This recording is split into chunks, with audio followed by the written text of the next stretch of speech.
Nandao an-tanàna ary tsy mbola niverana ankamaroan'ny mponina tao am-Paribola fokotany Mandanivatsy commune Besakay distriktina Ambatondrazaka taorian'ny nahafatesana zandary anankiray sy nampandoaliana zandary iray hafa sy ben'ny tanàna dia nandositra ny iray tanàna no nitaotry ny ovo sampotra sy noho ny resabe mandeha ny amin'ny anafoanana ny tanàna. Nanamafa nefa ny avao amin'ny vondrom-paritra ny zandary Maria ny toerana fa tsy hisy velively izany fandravana ny tanàna izany.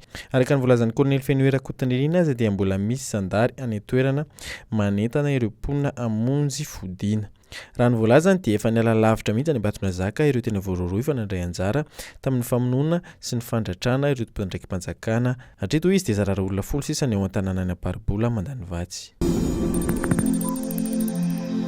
Anomboka itety faritra ny minisiteran'ny Toe-karena sy ny fitantanam-bola manomboka ny 9 Febroary ho avy izao ka hatramin'ny 12 Febroary an-tany amin'ny tompon'andraikitra isa-tokony sy ny mpandraraha ary ny fiarahamonim-pirenena izay mety hosokevitra ny fitarainan'izy ireo eo anoloan'ny teti-bola-panjakana 2024. Ny tanjon'ny ministera dia nanomana sahady izay mety ho fanitsiana izany teti-bola izany. Ankoatra hosokevitra angonany amin'ny faritra dia manamarika ny ministera fa mety hiova ny teti-bola ao aoriana ny fivoahan-dravitra ny fampiarana ny fisandratan'i Madagasikara na ny plan pour l'émergence de Madagascar any maintirano faritry melaka no anomboana ny fanangonan-kevitra raha ny volazan'ny ministera. Anisan'ny mahatonga ny tsy fahampian'ny rano ka miteraka haintany ny fampitehan'ny faritra mando eto Antananarivo renivohitra sy ny manodidina fa mbola antony mahamafy ny tondra-drano eny an-tanan-dehibe ihany koa izany fampitehana izany raha nambara minisiteran'ny tontolo iainana sy fampandrosoana lovain-jafy.